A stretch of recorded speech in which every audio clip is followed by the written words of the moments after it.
Big Boss Malayalam season 6 new അപ്ഡേറ്റിലേക്ക് പോകാം. ഇന്നലെ ബിഗ് ബോസ് വീട്ടിൽ നിന്നും പുറത്തു വന്നതിന് ശേഷമുള്ള അൻസിബയുടെ ആദ്യ പ്രതികരണങ്ങളാണ് ഇവിടെ കാണിക്കുന്നത്. ഒരിക്കൽ കൂടെ അൻസിബ അവരുടെ ക്വാളിറ്റി അവിടെ നിന്ന് പറയുന്നുണ്ടായിരുന്നു. നല്ല ക്യാരക്ടർ ഉള്ളൊരു വ്യക്തി തന്നെയായിരുന്നു അൻസിബ.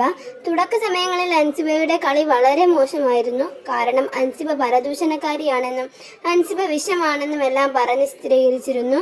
ആ ഒരു സമയം എനിക്കും 100% അതിനോട് യോജിപ്പുണ്ടായിരുന്നു. പിന്നെ സിജോ പുറത്തായ സമയം സിജോയെ അന്വേഷിക്കുകയോ ഒന്നും ചെയ്യാതെ റോക്കിക്ക് വേണ്ടി കരയുകയാണ് അൻസിബ ചെയ്തത്. ആ സമയമൊക്കെ വളരെ ദേഷ്യം അൻസിബയോട് തോന്നിയിട്ടുണ്ട്. പിന്നെയാണ് അൻസിബയെ മനസ്സിലാക്കുന്നതും വ്യക്തിത്വം പുറത്തു വരുന്നതും ഒക്കെ. എന്തായാലും നല്ലൊരു ക്യാരക്ടർ തന്നെയായിരുന്നു അൻസിബയ്ക്ക്. എന്നാലും അൻസിബ ഇപ്പോൾ ബിഗ് ബോസ് വീട്ടിൽ നിന്നും പുറത്തായിരിക്കുകയാണ്. ഋഷിക്ക് വളരെ സങ്കടമുണ്ട്.